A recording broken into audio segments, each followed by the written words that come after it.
questions and answers? I mean, questions. I'll listen. Questions. Is there a question? Fine.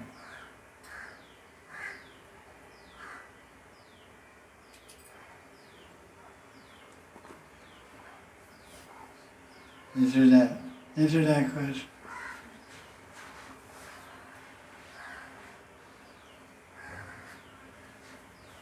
In Tattva Sandarbha, Srila Jaya Goswami Pad quotes from the Matsya Puran that Puran is known as Srimad Bhagavatam, which delineates the path of ultimate truth with reference to the Gayatri Mantra and tells of the killing of the demon Vritrasura.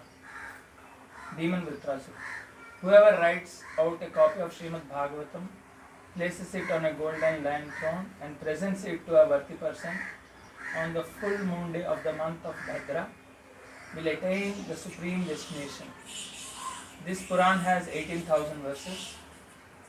So the question is, what does a worth person and the supreme destination refer to? Question is, there's a benediction in some Puranas, maybe Matsya Purana, this whole thing is quoted in Matsya Purana, but in some Purana there's a benediction because of a particular section it comes from. It comes from the glorification of the month of Bhadra. Because the month of Bhadra is August, September every year. The month of Bhadra, Balaram's appearance day is there, Krishna's appearance day is there, Radharani's appearance day is there, Ganapati Bhagavan's appearance day is there. Srimad Bhagavatam, I'm not sure about Bhagavatam. I think Bhagavatam appears in Bhadra Mas also. And we had all articles recently. So Srimad Bhagavatam was spoken to Parikshit in Bhadra Mas, month of Bhadra.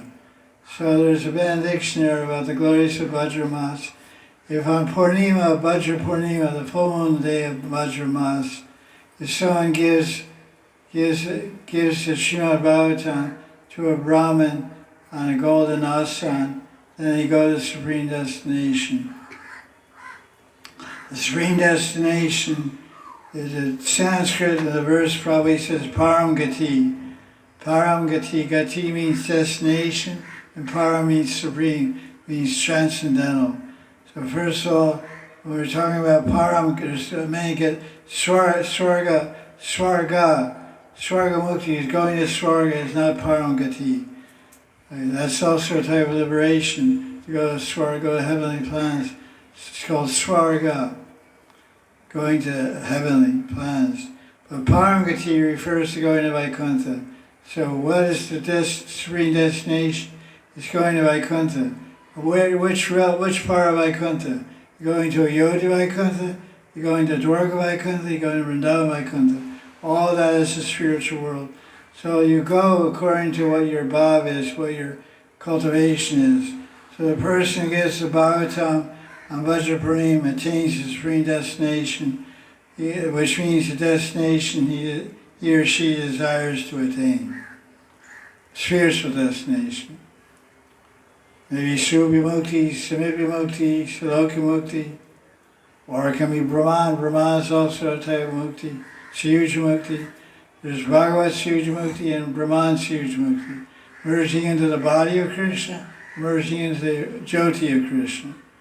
It's called Bhagavat Siyuja Mukti and Brahman Siyuja Mukti. So even there's two different kinds of Siyuja Mukti. Vaishnava will want to live on the same planet with Vishnu or Krishna. Go back home, back to Godhead, some people say. So that's the type of desire for mukti.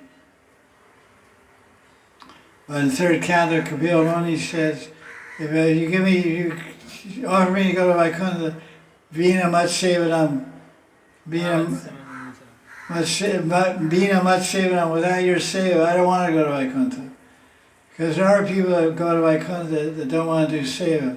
They just want to chill out in the spiritual world.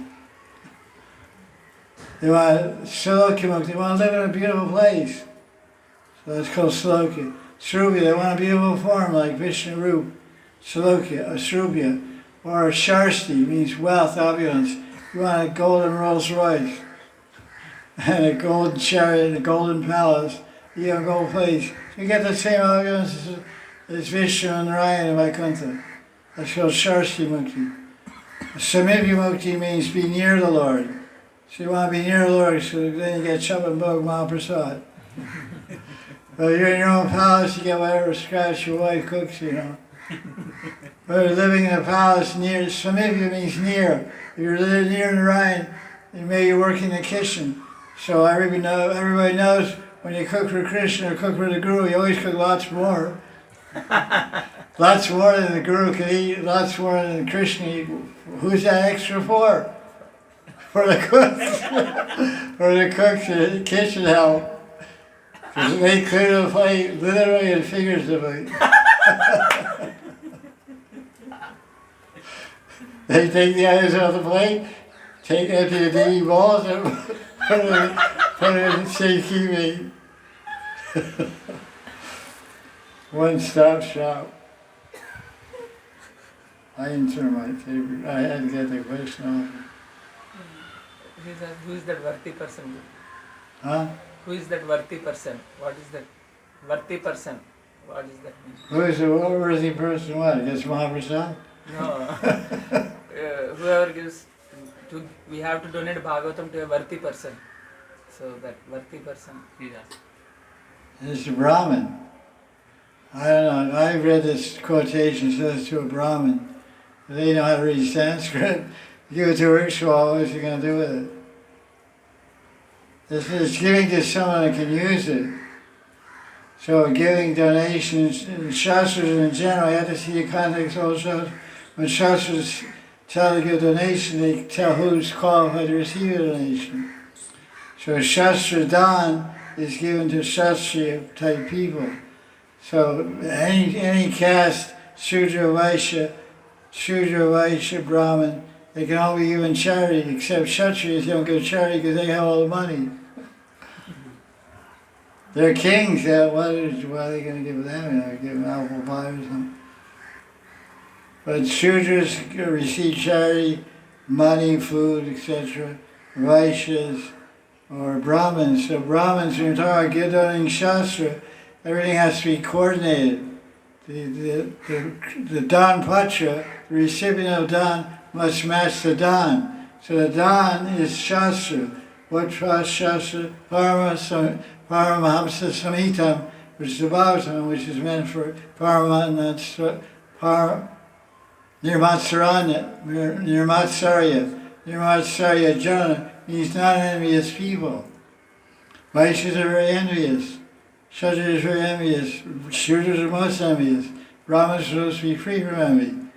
So all this Bhagavatam is meant to be given to them and studied by them.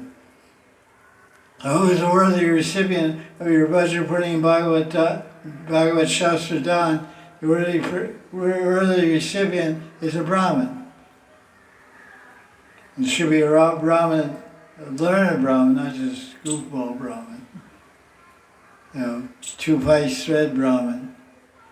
Two-piece Upavita Brahmin.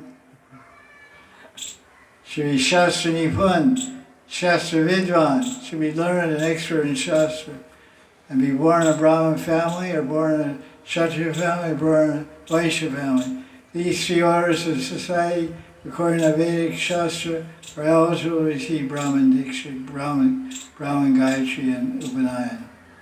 Upanayana Samskar. For Shudras and everybody, Antyajas and Shudras. Antyajas means person born outside. Vedic culture means outside of India, basically. They're called Shudras or Antyajas. They have no adhikar eligibility to receive Brahma Gayatri, according to the Vedas, Shastra.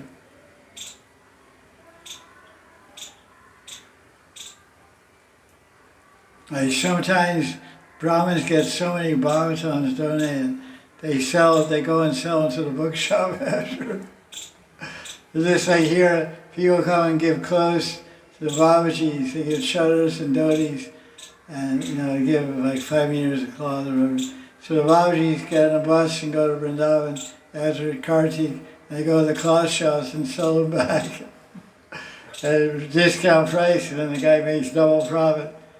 Sells one chatter to one businessman and gives a donation to a Babaji during Kartik.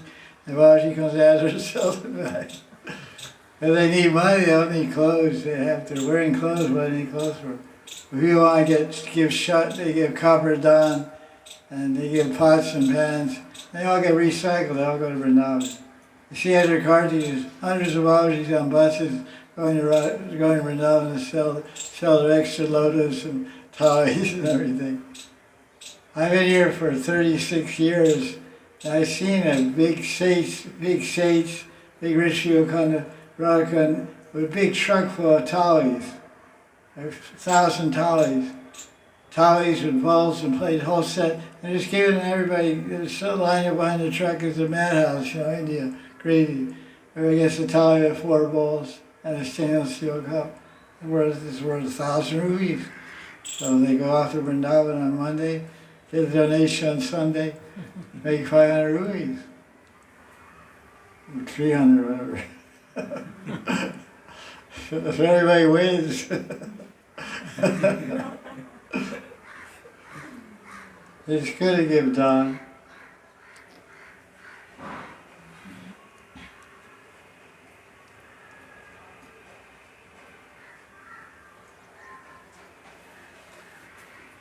Question. Got seva today, Baba. Question. What is the difference between Mansi Seva and mental speculation? One is bhakti, one is maya. The question is, what's the difference between Mansi Seva and mental speculation? Mental speculation is maya, has nothing to do with bhakti. Mansi Seva is a form of bhakti bhajan. Shravan Kirtan Vishnu Smaranam. Prahlad Maharaj in the 7th canto of Bhagavatam, he describes the 9 minutes of bhakti. Shravan Kirtan Vishnu Smaranam. Vishnu Smaranam means serving in the mind. And the example of Bhakti Rasamrita Sindhu, Nectar Devotion given by Rupa Goswami, is a South Indian Brahmin who was meditating in his mind, doing Manasi Seva in his mind, of cooking sweet rice and offering sweet rice to his Sakrati, his shalagram, Shila. There was no milk, no external rice, no external sugar, cashews, raisins, kishmish, saffron, etc. Good quality. But in his mind he had rice, in mind he has milk, in mind he had a stove. And he was cooking his mind, and he saw, it's just too hot, this is too hot to offer. So he put the tip of his finger, not his nail, tip of his finger, touched the rice. It was so hot it was burning. And he woke up from his meditation, oh! He looked at his finger was burned red. That's called Manasi Seva. It's Sakshat Seva, it's direct Seva, direct experience, directly accepted, and equally as pleasing to Krishna as external Seva. You can have any money to cook sweet rice, you don't know how to cook sweet rice, cook it in your mind, offer your mind. The Kartik's coming up in a week. 6 days as Kartik month starts, or Ekadasi even sooner for some people. So some people don't have money or facility in their room to cook sweet rice, but the most valuable, most beneficial, according to Shastra, the thing that Bhagavan Sri Krishna, Vishnu, Hari, Ramchandra, the sweet that he likes most is kheer, sweet rice. It's called, South Indian it's called payasam. Payasam.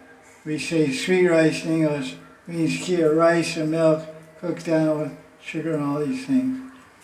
This is the most pleasing thing. So for the month of Kartik, you can take a sankalp, take a vow of sankalp.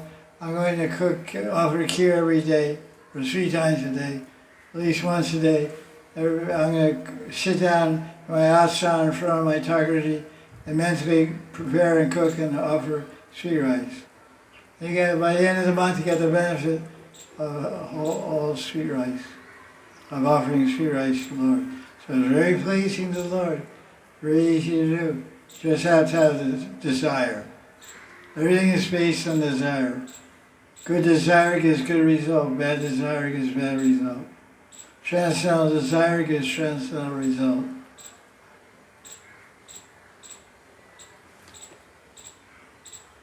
Any questions from the devotees here? Came all the way here.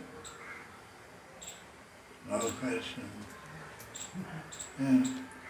Gurudev, in Bhagavatam, we see many devotees with different bhavs, different moods towards Krishna, like Akrura, Uddhava, and many personalities. When I was reading 10th canto, how we should assimilate, means how we should understand different personalities, like everyone's bhav is different, and how we can see the means. The question is a good question out of Bhagavatam, Srimad Bhagavatam, Mahapuran, Amala Puranam,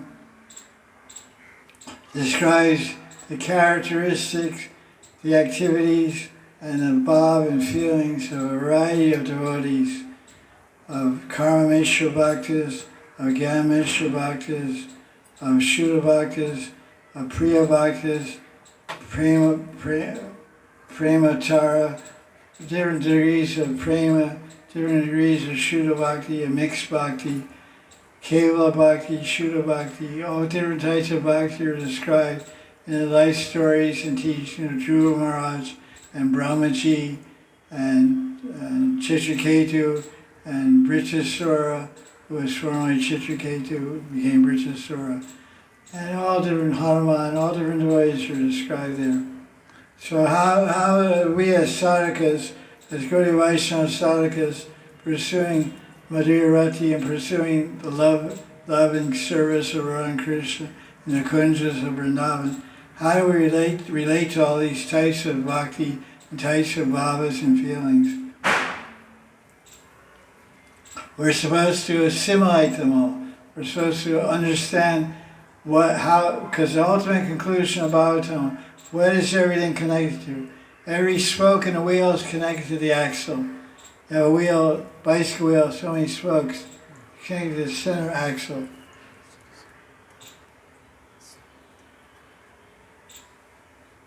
Honeybee or wasp? Wasp. Oh, thanks. They're not too friendly. A little bitter. Honeybees are sweet.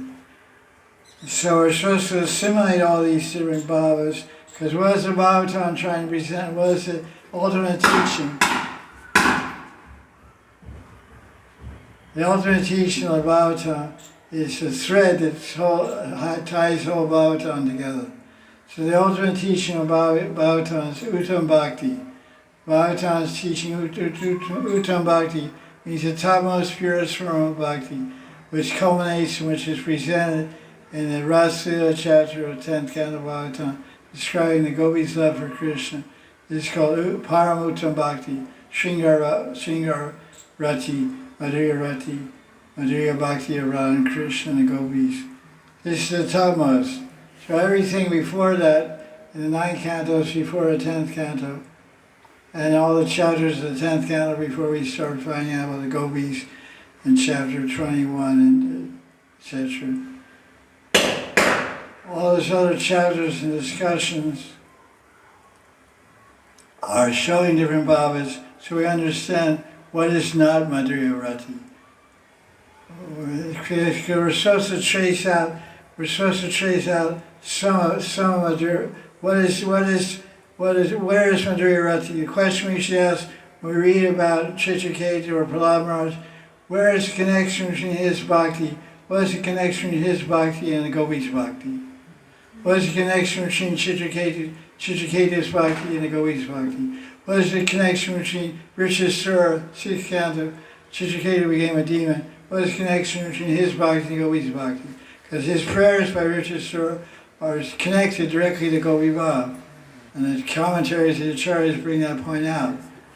His helplessness is crying out for mercy, and like gopis have a sense of helplessness in crying to Krishna. So we should try to find the conclusion in all the aspects of all the chapters of Bhagavatam. Where is Radharani in Prahlad Maharaj? Where's Radharani? Dhruva Maharaj. Her determination to meet Krishna no matter what. Cobras, snakes, muddy, lightning strikes, bears, tigers, forest. She's determined on going on Abhisar, nothing can stop me. So nothing can stop Dhruva Maharaj. Narada came to preach to him, you're a little kid, go home. There's not a place for kids in the forest, tiger will eat you up for lunch, you little pakora. And so he said, no, you're not going to tell me something good. Encourage my tubbat and get lost. Dhruva was a ferocious Kshatriya. He didn't take no for an answer. That's Kshatriya. Kshatriya doesn't take no. It's either do it my way or the highway.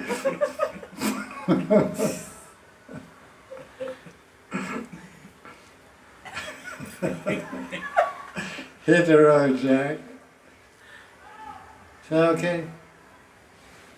That makes whole Bhagavatam so exciting to read. I'm reading first canto, chapter 5 and 6, story of Narada Muni. So you think, what's this have to do with the gopis? No, I'll just read 10th canto.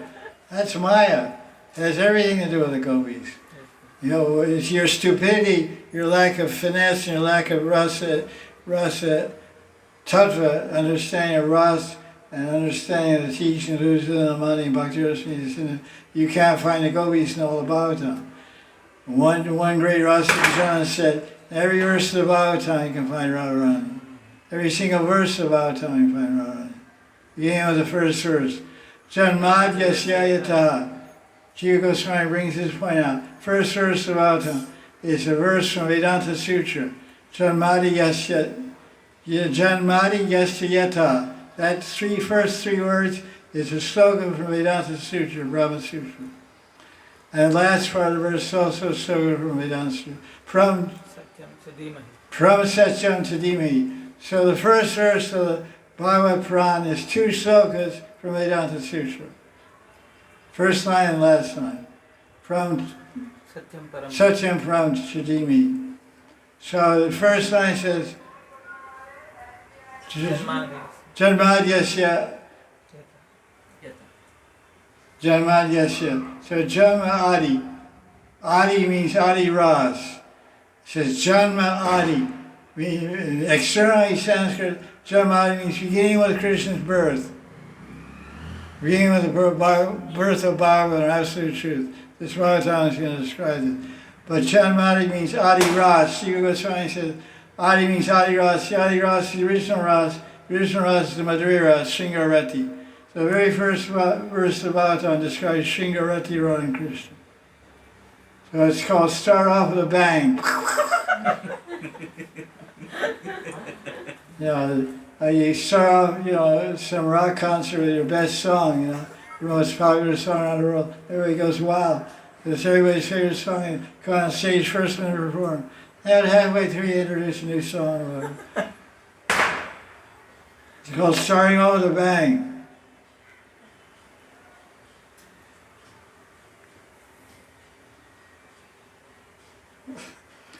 I recorded it. I used to give class in ISKCON in Delhi. I'd be so excited to speak. I would sit down, I would just read the verse, I'd just sit down with a book, I'd sit down and read the first line of the verse. And somebody said, Maharaj, you didn't sing Jai Radha, you didn't sing Oh No, I would say, oh, I forgot. You'll sing it later. So I just started reading the verse. I was so excited to start speaking. I forgot about the formalities and the ritual, the ritual formality. They said, Maharaj, everyone's looking at me. I just got to cry. And then showing which, Maharaj, what Jai Radha. And you didn't say, oh no, later. Too late now. My super fast train is on the tracks.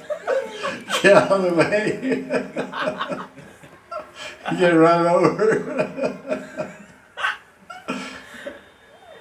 Those were days when I was younger. A little more healthy. Anyway. Question. Anyone that question? Or anything you got a lot of work to do today? Gurudev, why do we do Panchamrit Snan for Thakurji on his Prakatya Divas? Why do we do Panchamrit Snan to Thakurji, to our Murti of Krishna, Gorni Tire, Jagannath, Shalagram, Giriraj, etc., on their Avirbhav Titi, Prakat Titi, Avirbhav Titi, the day they manifested. Like you go to the market and buy deities around Krishna. So the first, when you get those, take those deities home, and the day you start your puja, that's the day the deities manifest in your life. So every year on that day you may have it's because it says in Shastra, it describes very clearly in Puranas, Hari Bhakti Vilas describes Krishna's Janma Utsav in 400 verses. 400 verses, how to celebrate the birthday, appearance day of Krishna. So whether Krishna's appearing in Janmashtami or Krishna's appearing to you, your own Janmashtami is called Thakurji Prakat Titi, the time and day and month when your Thakurji appeared in your life. That's also called a Janmashtami. So that can be all those rituals and rites and rituals of observing Janmashtami can be observed every day on that day. And one of the most important rituals, Archan Vidi, to observe on the Prakat Titi of Thakurji, your personal Murti, personal Ishtadevata, is to do Panchamrit Snan, which means to bathe Shalagram, bathe Giriraj, bathe Krishna, with milk, yogurt, ghee, sugar, honey and sugar water. It's called Mystery Pani, rock candy, Mystery Pani. It's not regular sugar, it should be mystery. Mystery means rock candy. Why we do it? Because it's Shastra Niyam. It's a dictate, it's the rule of Shastra. Shastra Vidi. Rule of Shastra. Vidi means rule. That's one way to do it. There's two ways of doing bhakti. One's called Vichar Pradhan and Ruchi Pradhan. It's described in Bhakti Sandarbha by Jiva Goswami. Some people practice bhakti by Vichar Pradhan.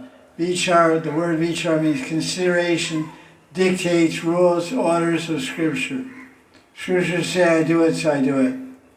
Scriptures say Avarati every day is Krishna, so Avarati. Ruchi means I have a taste. I have a taste. Krishna is my Lord. I want to worship Him. I want to have Avarati. I want to make a garland. The Shastra says show flowers every day. Show flower mala every day is Avarati. Okay, I have to do it, so I'll do it. That's called Vichar Pradhan.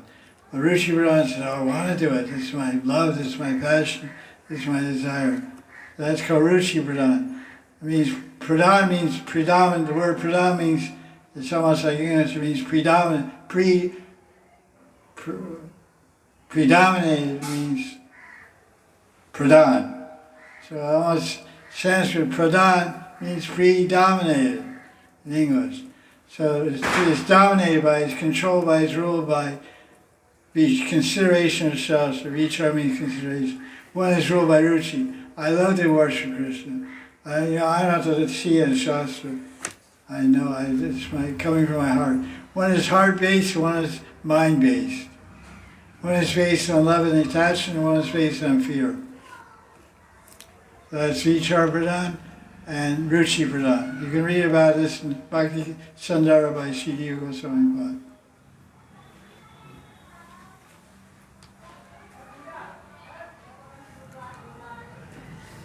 Jaya Radhe, Jaya Radhe, Radhe, Jaya Radhe, Jaya Sri Radhe, Jaya Krishna, Krishna, Jaya Krishna, Jaya Sri Krishna. Vrindavan Dham ki jai, Radha Kunda ki jai, Radharani ki jai, Radha Kunda Bhagavan Shri Krishna ki jai, Jai Jai Sri Radhe. Sham. Question. Is it according to the Shastra that a sadhu can beg alms to sustain his own bhajan? Can what? Is it according to Shastra that a sadhu can beg alms to sustain his own bhajan? Continuation of that question only, Gurudev. Will he get sinful reaction if he uses that money for improvement of his personal bhajan? Personal, one's bhajan, one's personal bhajan, what? Means own bhajan, means personal bhajan only. Is it according to Shastra that a sadhu He can begs beg money and feeds his wife or what? begs money and uses that money for his own life, for his bhajan? Does he get sinful reactions for that? If a sadhu begs money, and it's good. It's good for a person. It's a genuine sadhu. Whatever he uses money, whatever he spends his money on, will be spent on Krishna seva. Nirbandha Krishna says Bhakti Nirbandha Krishna Sambandhe Krishna Yukta Ragiyuchite. The sadhu is not connected or attached to any object of this material world, but he uses every object in this material world, he connects it with Krishna. That's real vairagya, that's real detachment. He doesn't use anything for sense gratification. The keynote, the sadhu can live in a gold palace, but if he's not using it for sense gratification, it's not Maya for him. The sadhu can drive a Rolls Royce. You can be a vairagi sadhu, you can wear dreadlocks, jata, and a Koban, drive a Rolls Royce. Gets out of the car. But generally, they don't show. Sadhus won't be ostentatious. They won't make, because they don't want to create envy among people. If they have extra money for a car, why they buy any car? They just walk. They wouldn't use money for go seva or sadhu seva, or feed the brahmacharis or do seva. So a sadhu can make any amount of money as long as he engages properly in Krishna's service. There's no reaction, there's no karma. Whole 4th, 5th, and 6th chapter of Gita talks about karma. So it's about Nishkam Karma Yoga. Chapter 4, 5, and 6 of Gita talk about Nishkam Karma Yoga. Do your activity without attachment to result. Depend on Krishna. So sadhu, everything he's doing is for bhakti. If he's a Vaishnava. Like for example, some sadhus don't touch money. That's very good. That's the best. But somehow they get and take care of someone. They get mails from somewhere. They have a kujar. Somehow some arrangements made for their living to live. But if sadhus take money, like for example, if a sadhu, one type of sadhu, if someone comes to him and he says, I want to give you 1,00,000 rupees. So I don't need any, I don't need 1,00,000 rupees. So you give it to someone who needs it. So then he goes away. Now another type of sadhu, so I want to give you 1,00,000 rupees. Okay, fine. What do you want to do with it? Whatever you want, okay. So he takes back rupees and feeds all the other sadhus. He gives blankets to all the sadhus. So some sadhus do like that. There's many sadhus from Vrindavan that are facilitators. They live very austere life themselves, but they're very, very famous, saintly people. And so rich people want to get a donation and get punya sakriti, get some blessings of Bhagavan, and make their life more successful in future life. So you get a big donation to the sadhu, and they redistribute it all. Now there's one town in Vrindavan, they feed 500 sadhus, 500 people a day. That costs a lot of money. 3 meals a day, everybody comes in that ashram and gets 3 meals. So 50 people live in the ashram and 500 people are fed every day. That's a lot of money. They give them milk at night. They give 1 liter of milk, half a liter of milk every sadhu comes at night. And plus 3 meals a day in one ashram in Vrindavan. Because they get so much donations from sadhus who respect them. And so they're not saying, because if they didn't take that money, 500 sadhus have nothing to eat. They're just traveling through Vrindavan, yatris, visiting, wandering sadhus. So these type of ashrams are there everywhere in India. Sadhus just wander here and there and get milk and food and live under a tree and do their meditation and bhajan. So don't get so suspicious about sadhus. Well, am I giving this money? He's going to buy a new tape player. So what? He's going to buy an iPhone. So what? What are you worried about? Why are you so attached, so greedy? Your duty is to give to saintly people. So if you're a genuinely saintly person, give a donation and benefit yourself. That's it says in Gita, that's how do you purify wealth? You purify wealth by dan. If you don't do dan, your wealth takes you to hell. What is your big money? Is a big heavy, gold is heavy. You have a heavy gold crown tied to your head, and you fall in the water, where do you go? You'll sink under the water. And the gold crown tied your head, they throw in the water. Oh, the king! Oh, the king! The truth. The gold crown takes you to the bottom, and you drown. You never gave charity to anybody. So he'll overthrow you and throw you into the water. Question.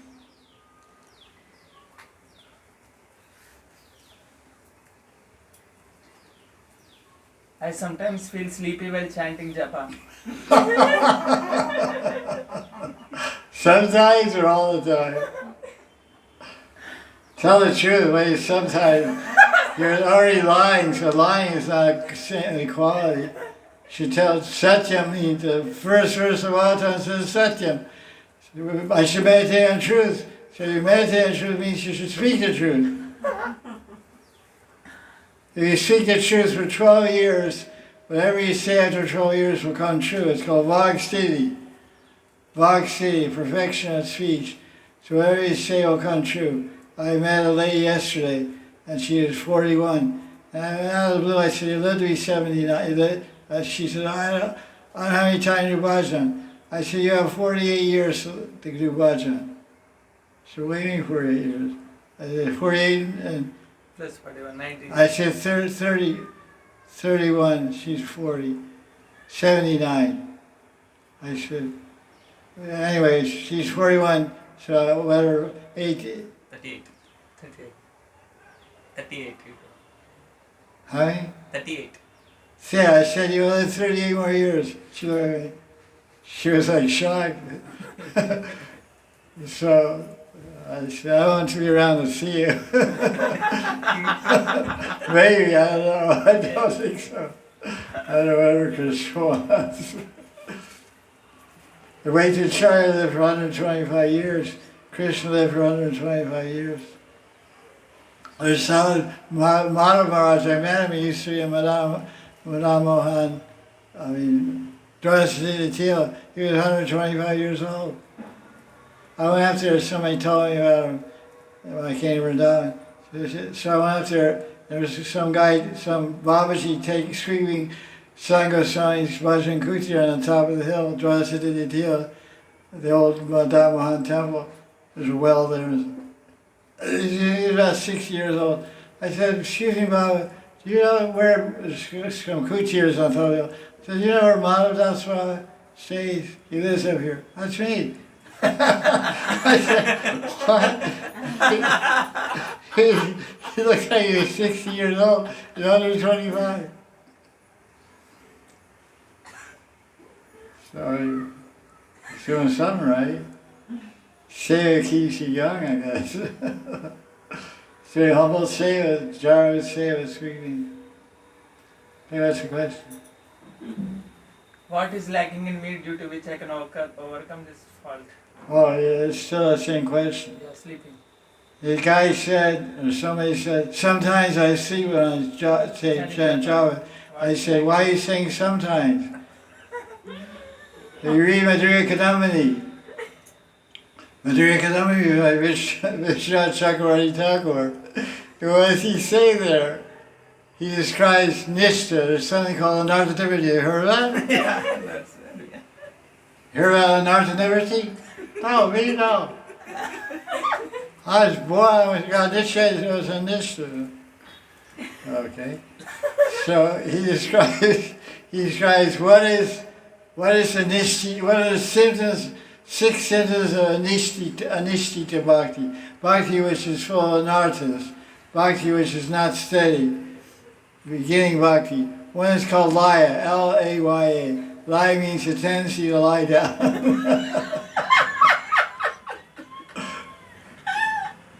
I fell asleep. I thought you just sit on the couch and chant some japa.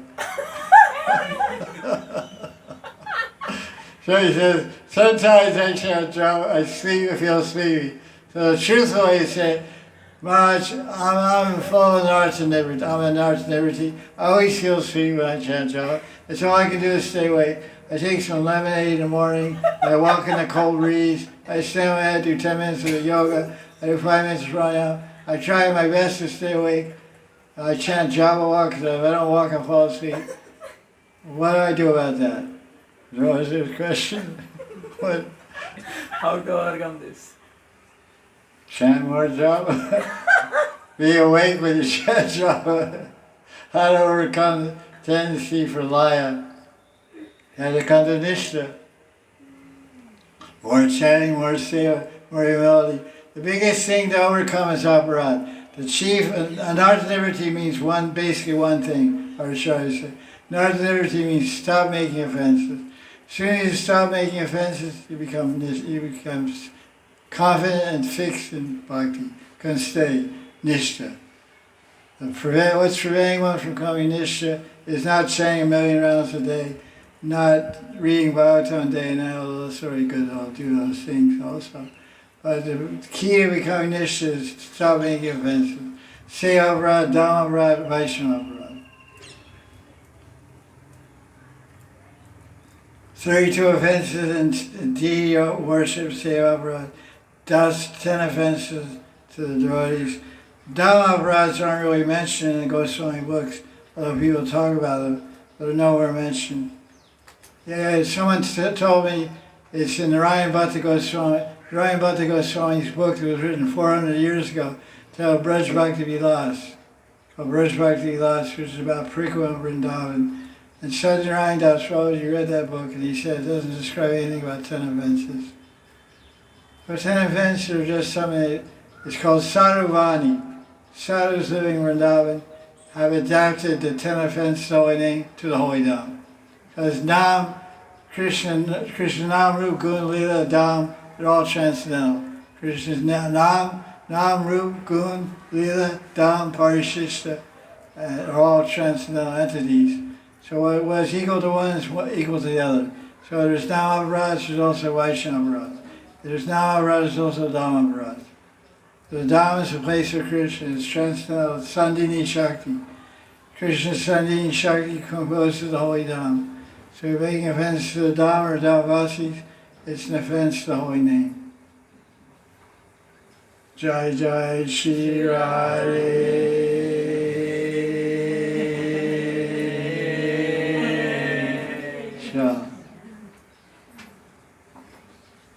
Welcome. Come inside. What's this outside program? Come inside. In Shiva Sangam, doors open. Rasya Sangha, Secret Sangha, Jaya Radhe. Nice turban there, you look like Krishna. Where's your flute?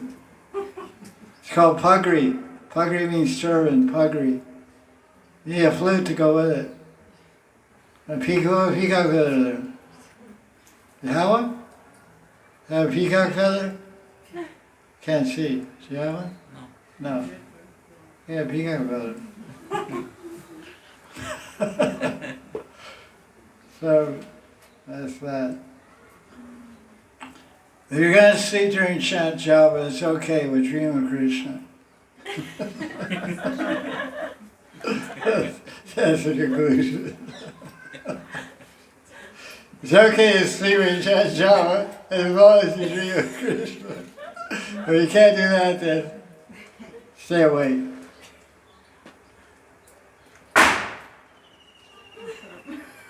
Convert, yeah. Okay, staying awake is convert or what? Question.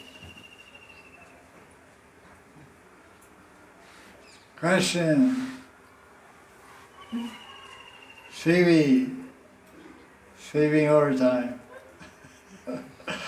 Okay, good. Babies need more sleep. Beauty rest. Okay, what question? Is it okay to save the money so that we can move to Vraj later? Is that kind of saving money is okay? He says, okay to save money to move to Braj later. If you have this, the question is, should we save money to move to Braj later? Or do I charity. say, Or do charity, means like you told charity is good. So is that okay, what's the answer? The answer is move to Braj now and save money here. You ask me, is it good to live outside Braj and save money to come to Braj? I say, no, it's not good. Move to Braj and rent and collect money. There's different options. There's not one way to answer a question.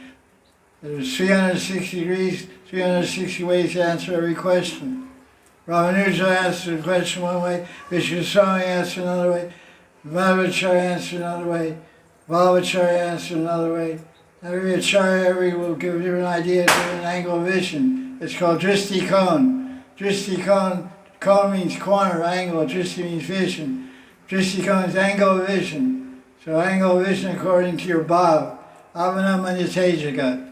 Avanamanitajaka. One sees the world according to his atma. Manyate means to think, and Jaga means world, and Atma means mind. You think of the world according to the position of your mind and heart. So the question is, should we say live outside Vrindavan and save money to move to Vrindavan? If you have a desire to live in Vrindavan, fulfill it, move right now. Don't he who hesitates is lost. I lived 15 years in Vrindavan. I lived 15 years, 87, 2002. 15 years I lived in Vrindavan. No, 17 years I lived in Vrindavan till I finally have my own place. I rented here, there, everywhere. We rented 10 different places. Radha Kunda, Vrindavan, here, there. Ramanreti, Seva Kunj, Madhavan Colony, here, there, everywhere. So you have a desire to move to Radha Kunda, that's a transcendental desire, that's a spiritual mercy of Krishna. We had to say in America, he who hesitates is lost. So when opportunity comes, you should take advantage of it. If Krishna's created that desire in your mind to live in Braj, then move here, hell or high water. Move to Vrindavan. What's the big thing? Save money to own someplace. Nobody owns, everything is owned here by Radharani. You can't buy Radharani. Just come here and do bhajan. Just get a little hole in the wall for a few rupees a month and do bhajan. So I tell you, when I get a five-bedroom house in Vrindavan, AC, marble floors, teak wood furnishing, I just take some hole in the wall and come to Vrindavan and do bhajan. Because you save all that money in Maya, you follow Maya and go in Maya with all the money you save. You'll never come to Vrindavan. Better you come to Vrindavan right now, start renting and start save your money.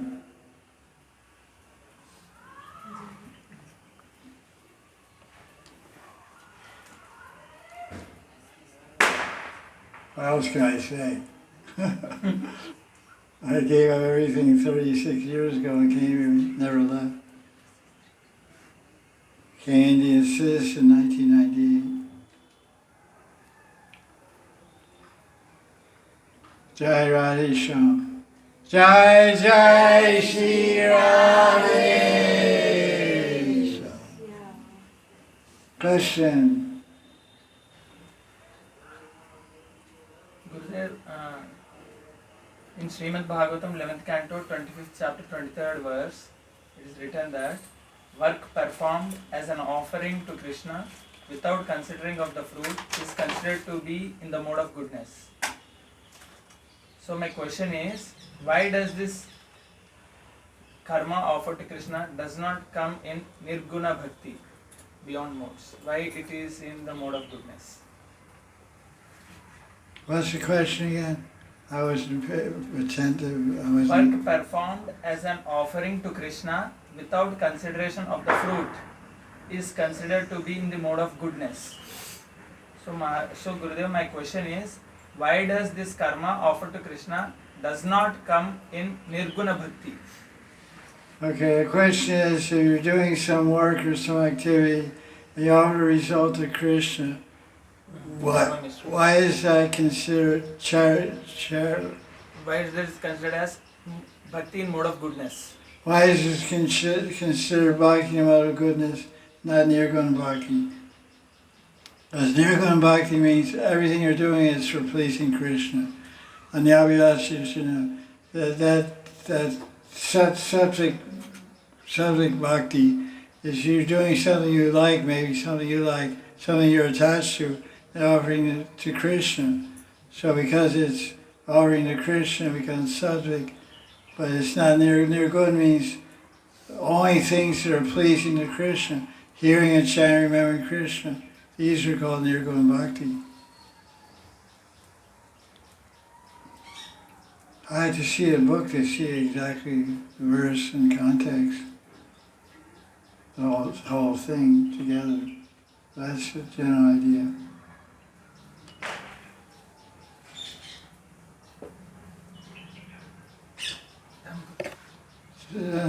To understand any particular verse of Bhagavatam, you have to read the verse, what's the title of the chapter? First, what's the title of the chapter? Who is speaking to whom? Generally, the later part of Bhagavatam is called Uddhava Gita. Krishna is speaking to Uddhava. Just like Krishna spoke to Arjuna, he speaks 17 chapters of the 11th canto are spoken by Krishna to Uddhava.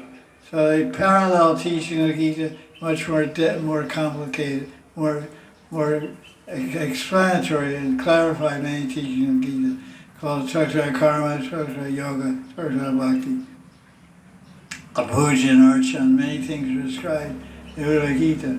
So when you're reading a particular, you can't just take one verse, you have to see what's the subject matter of the whole chapter. First of all, you see what's the whole chapter about. Then what are the verses, because you said it's verse 17 or whatever. Chapter 25, verse 23. It's chapter 25, verse 23. So what are the 23 verses before that? And what is the verse after that? So if there's a verse, there's a beginning of that verse and end of that verse. So you have to back up to the beginning of the chapter, to read the first 23 verses with the commentaries, and then look at the verse you have in question. And then look at the verse after that at the end of the chapter. Because either in the beginning or the end you'll find the answer to every individual verse.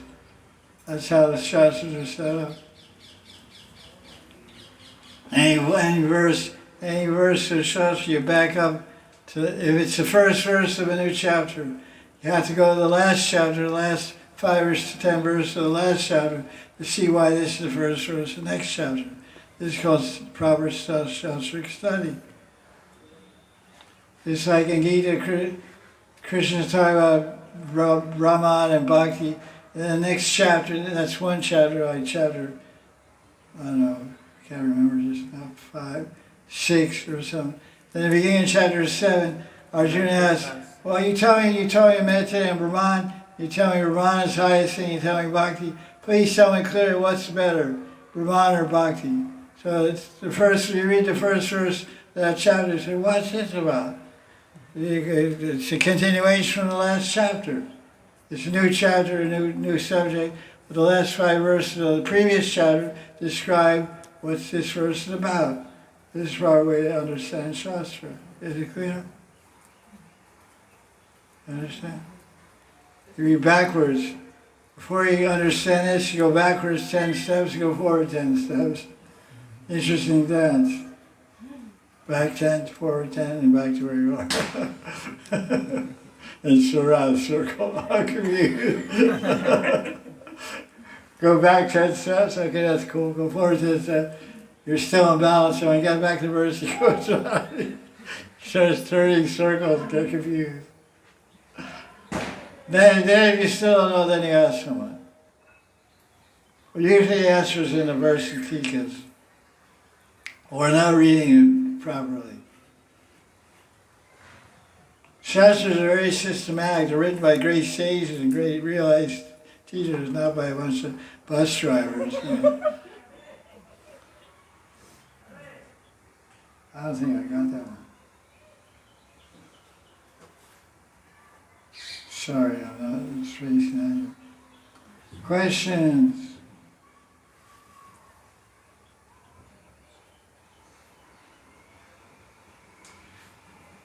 Tomorrow, what's 28th, Saturday? November October. 28th, yes, Gurudev. Next Saturday starts first day of Kartik classes, October 28th, 3 o'clock to 4 o'clock.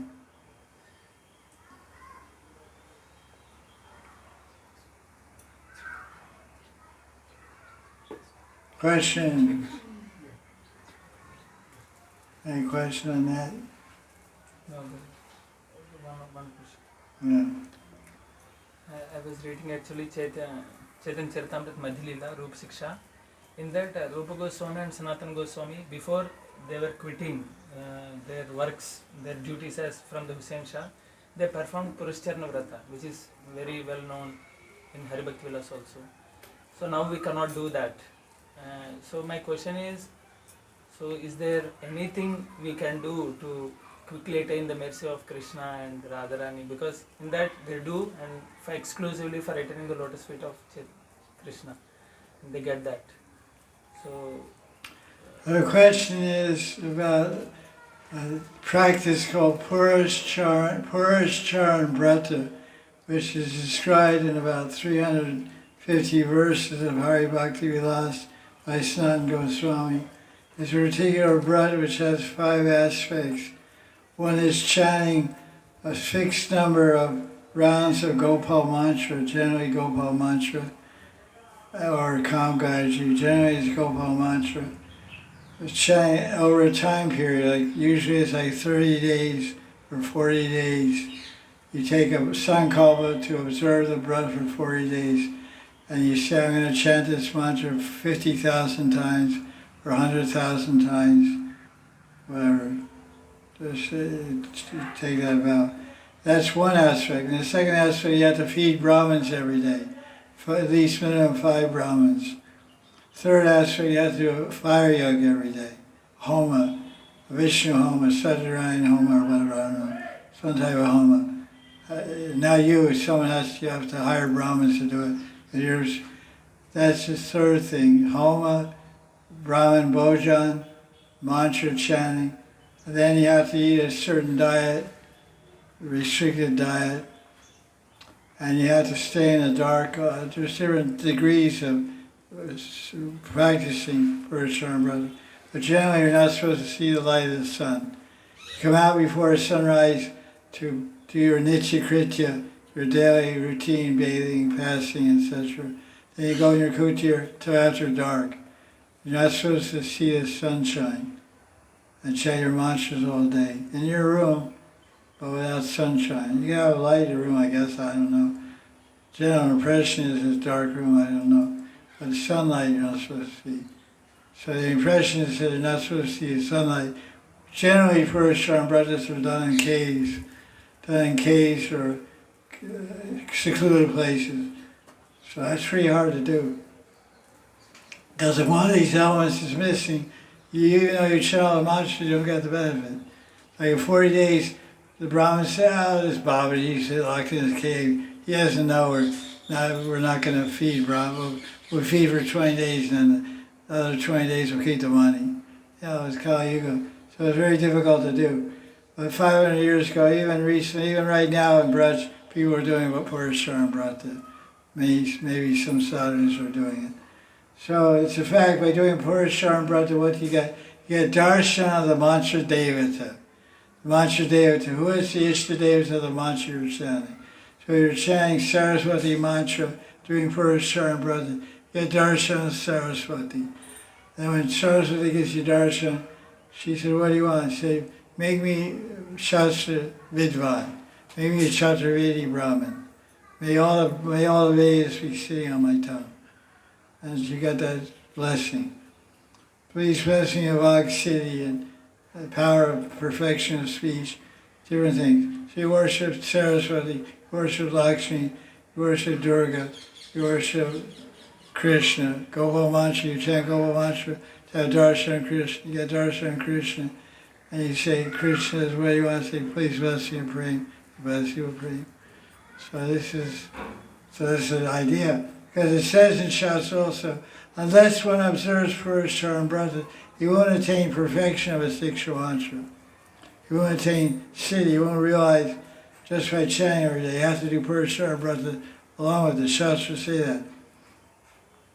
The Hari Bhakti Vilas, he describes Purusharma Brata, and towards the end of it, it describes, it says, if one is not able to do Purusharma Brata, one can get the same benefit of Purusharma Brata by pleasing his Guru. Now my question is about the biography of Six Goswamis. He said Six Goswamis is a Purusharma Brata. Only Rupa and Sanatana, they have done just before quitting Hussain-Shas. They have done that. That is written in Chaitanya Charitamrita. Okay, it is Purusharma Brata. I don't know if that must be after Diksha, I guess. Because Rupa was initiated by Sanatana, and Sanatana was initiated by Vidya Vachasvati.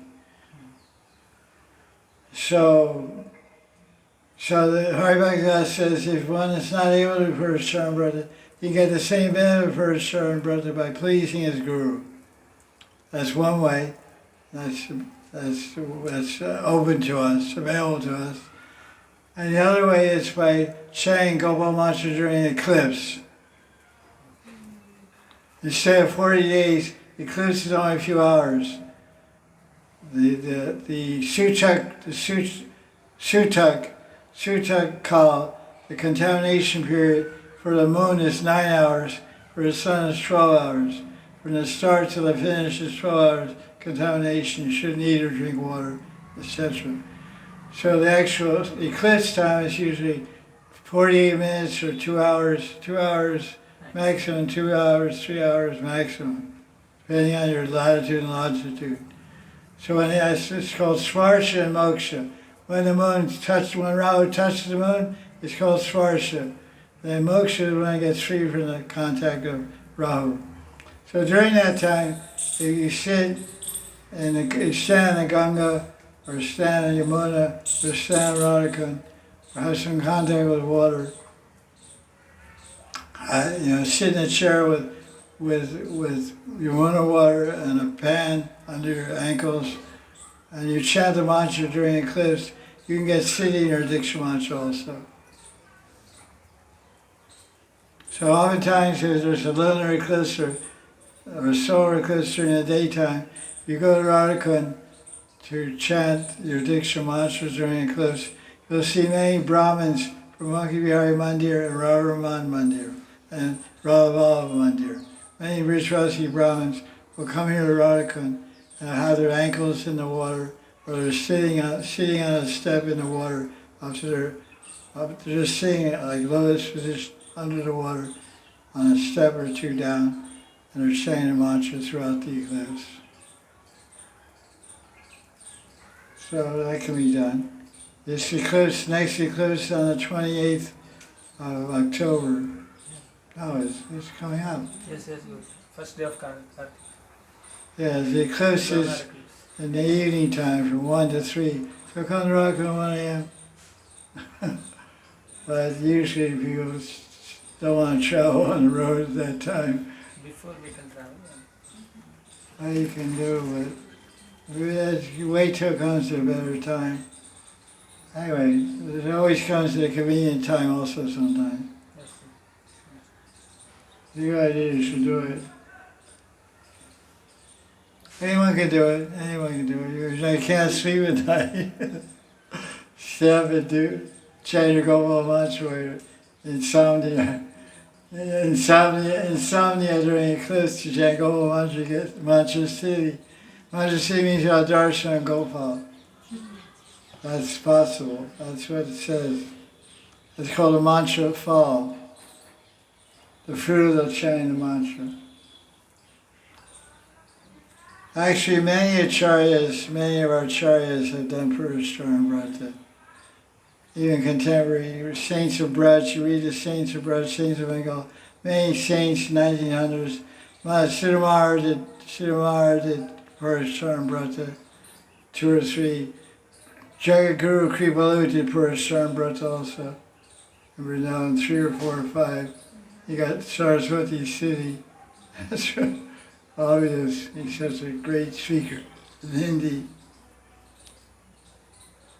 So it's even today, saints are observing, especially Brahmins, because they're in a society of Brahmins, so they can trust their fellow god brothers or whatever, whether to do the yagas and pujas and everything.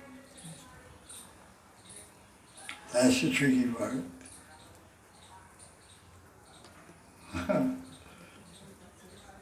The esoterics of bhakti sadhana. The hidden secrets revealed. Secret teaching of the Vedas.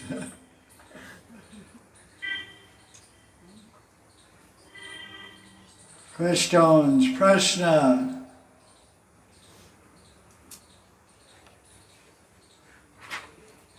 Okay, kids.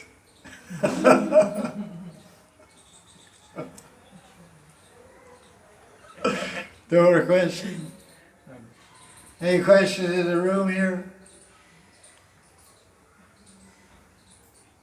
Chuta Gopi. You're a Chuta Gopi. Chuta Gopi means one who doesn't fall.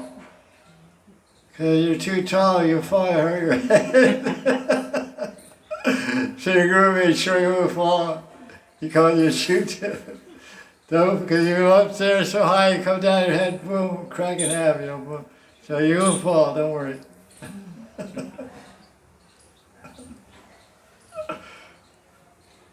Okay. When we read the books like Vilapa Kusumanjali or Sri Sankalpa Kalpadrum, we can see that these Nitya Siddha Manjaris are praying to Radharani to do all the sevas, many different sevas. But like I found, for me, like it's very easy to meditate only on one seva, and other sevas I'm not paying so much attention, because if I try, for me it's quite difficult to meditate on other sevas. But meditate only on Manitya seva is very easy.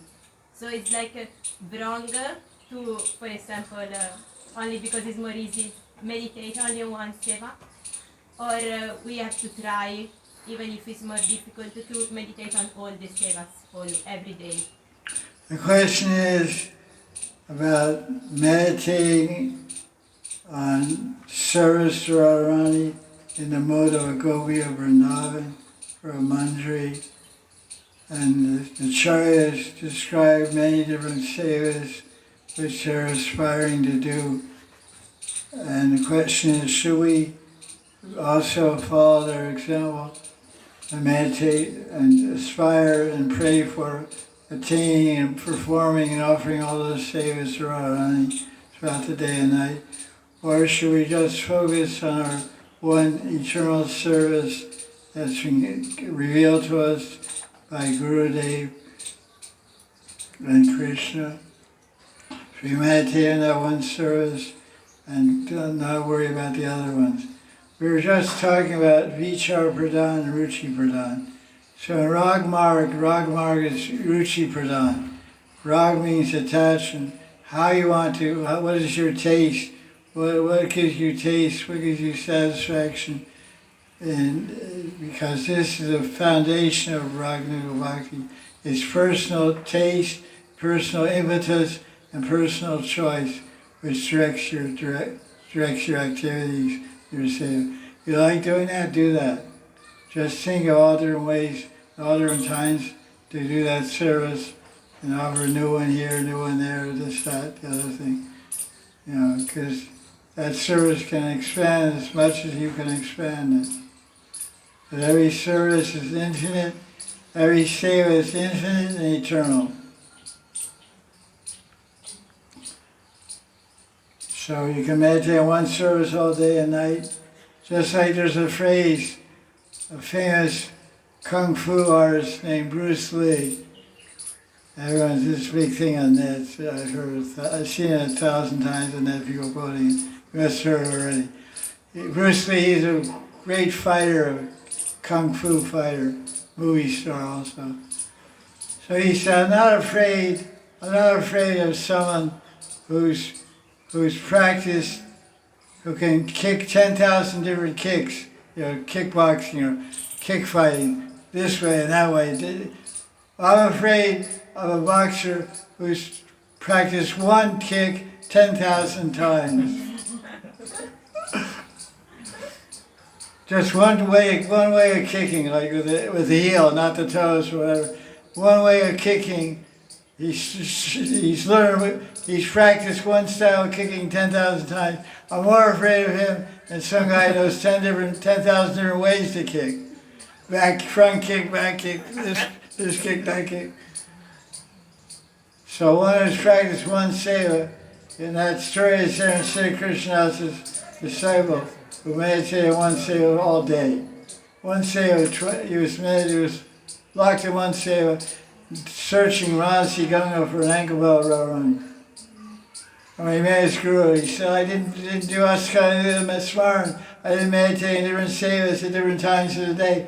I just meditated on Radharani's ankle belt. She dropped it in the morning time. She was bathing in Masi Ganga. She dropped her ankle belt. I drove in to find it. It took me all day to find it. And the Guru, they said, you attained perfection.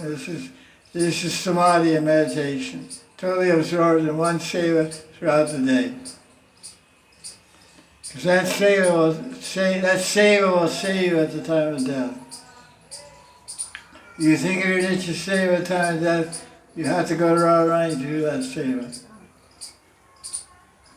Radharani, so you're thinking of this is the only thing on your mind when you're leaving your body. It's usually on our mind, 1,000 things on our mind when we're dying. If Radharani's lotus feet are on our mind in your seva, then you go to Radharani. Jaya Jaya Sri Radhe.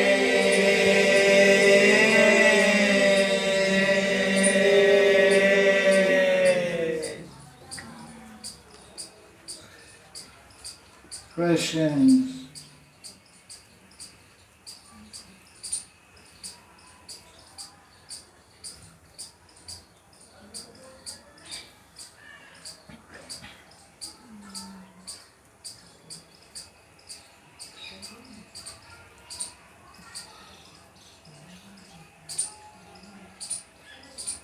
Any questions? Last, we're going to end now. If no questions, we'll end now. Does a friend have a question?